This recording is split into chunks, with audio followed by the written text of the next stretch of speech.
New सर्वोत्तम agriculture academy के YouTube channel में आप लोगों का स्वागत है।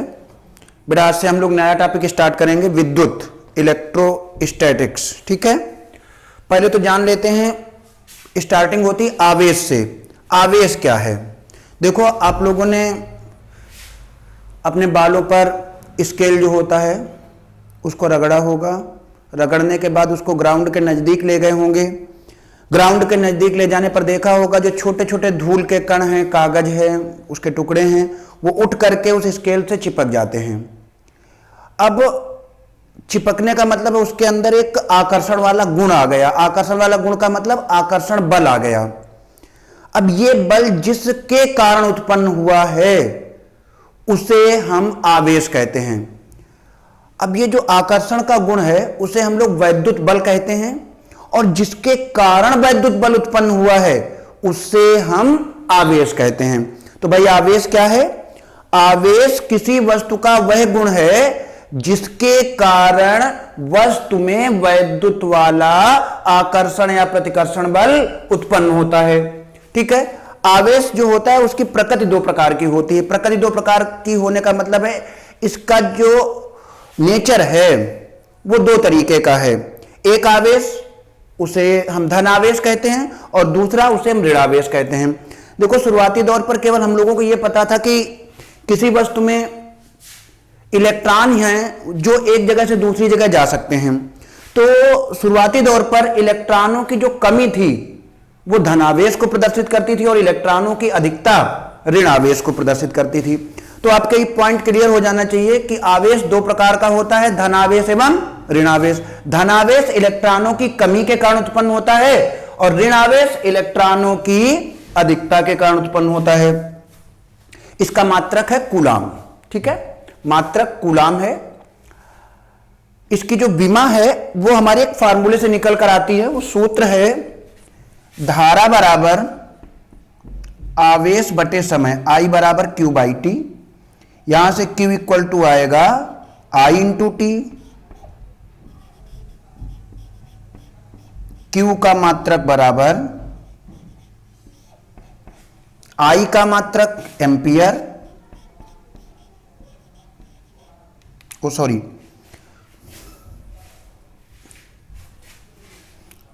Q की विमाएं बराबर I की विमाएं इंटू T की विमाएं। अब ये जो I है, I की विमा होती है A और समय की विमा होती है T। तो इस तरीके से आवेश की विमा I A T। अब ये जो आवेश है ना, इसकी बहुत बड़ी मात्रा संचित नहीं की जा सकती। ज्यादातर वस्तुओं पर जो आवेश इकट्ठा होता है वो बहुत कम होता है, इसीलिए इसके जो अन्य मात्रक होते हैं वो मिली, माइक्रो, नैनो, पिको में चलते हैं।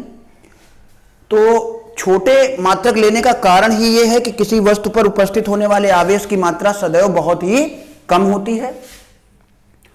तो छोटे छोटे ये चार मात्रक हैं। एक मिली कूलाम 10 की घात -3 कूलाम, एक माइक्रो कूलाम 10 की घात -6 कूलाम, एक नैनो कूलाम 10 की घात -9 कूलाम, एक पिको कूलाम 10 की घात -12 कूलाम। और भी मात्रक होते हैं। अब ये जो आवेश है ना, ये आवेश किसी वस्तु पर कैसे वितरित है, इस आधार पर हम आवेश वितरण को 3 भागों में बांटते हैं। पहला है रेखीय आवेश घनत्व। मान लीजिए आवेश है और किसी लाइन पे डिस्ट्रीब्यूटेड है, तो उस वितरण को हम कहेंगे रेखीय आवेश वितरण। आवेश रेखा पर वितरित। अब अगर आवेश किसी रेखा पर वितरित है, किसी लाइन पर वितरित है, तो हम उसके लिए टर्म डिफाइन करते हैं रेखीय आवेश घनत्व। रेखीय आवेश घनत्व क्या है? एकांक लंबाई पर उपस्थित आवेश रेखीय आवेश घनत्व कहलाता है। अब इस लाइन को देखो, इस पर आवेश की मात्रा है Q और इस लाइन की जो पूरी लेंथ है वो L है। तो रेखीय आवेश घनत्व क्या होगा? आवेश बटे लंबाई। आवेश कितना Q, लंबाई कितनी L, और रेखीय आवेश घनत्व को लिखते हैं लेम्डा से। इसका मात्रक क्या आएगा? देखो भाई, लेम्डा का मात्रक होगा Q का मात्रक बटे L का मात्रक। Q का मात्रक कूलाम, L का मात्रक मीटर, कूलाम प्रति मीटर। विमाओं की बात आती है तो लेमडा की विमाएं बराबर क्यू की विमाएं, क्यू की विमाएं अभी हम लोगों ने सीखी, क्यू की विमा आई AT और लंबाई की विमा आई L। अब जब इनका पावर सही से एडजस्ट करके लिखोगे तो आएगा AT और L ऊपर जाएगा L-1। तो क्या विमा आई AT L-1। अच्छा, अगर आवेश सतह पर वितरित है तो हम उसे कहते हैं क्षेत्रीय आवेश वितरण। ठीक है, मतलब आवेश किस पर फैला हुआ है? क्षेत्रफल पर। तब जो हम टर्म डिफाइन करते हैं उसे कहते हैं क्षेत्रीय आवेश घनत्व। ये क्या होता है? आवेश बटे क्षेत्रफल।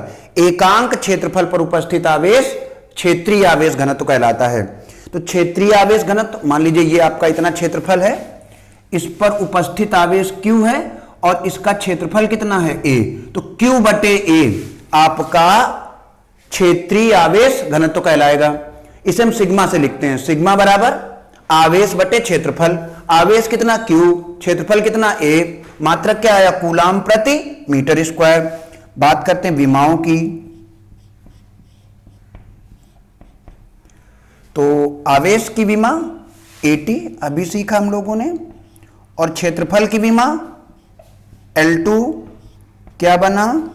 AT L-2। अब हम लोग एक और टर्म देखते हैं, वो है हमारा आयतन आवेश घनत्व। आयतन आवेश घनत्व, मान लीजिए किसी वस्तु में जो आवेश है ना वो उसके पूरे आयतन में फैला हुआ है। जैसे तरबूज ले लें और तरबूज के अंदर पूरे आयतन में आवेश फैला हुआ हो तो हम उसके लिए टर्म डिफाइन करते हैं आयतन आवेश घनत्व। ये वस्तु है हमारी और इसमें पूरे में चार्ज फैला हुआ, पूरे में, ठीक है, इसके पूरे आयतन में आवेश फैला हुआ है। अब इसके लिए जब हम लोग बात करेंगे तो उसे कहा जाएगा आवेश का आयतन वितरण, मतलब आवेश जो है वो पूरे आयतन में वितरित है। और इसके लिए जो टर्म डिफाइन होगा उसको कहेंगे आयतन आवेश घनत्व। इसे हम रो से लिखते हैं, सिंबल रो कहलाता है। रो बराबर आवेश बटे आयतन। आवेश है हमारा Q, आयतन है V। रो का मात्रक ये बना, आवेश Q का मात्रक कूलाम और आयतन का मात्रक मीटर क्यूब। तो ये पूरा लिखा जाएगा कूलाम प्रति मीटर क्यूब। रो की विमाएं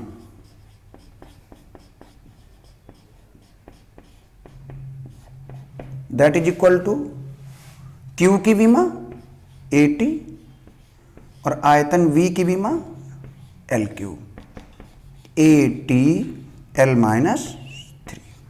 तो ये बेटा आप लोगों का आवेश क्या है ये हो गया, आवेश का मात्रक क्या है, आवेश की विमा क्या है और आवेश का वितरण कितने प्रकार का होता है, और इस आधार पर आवेश का जो घनत्व है वो हम लोगों ने समझ लिया।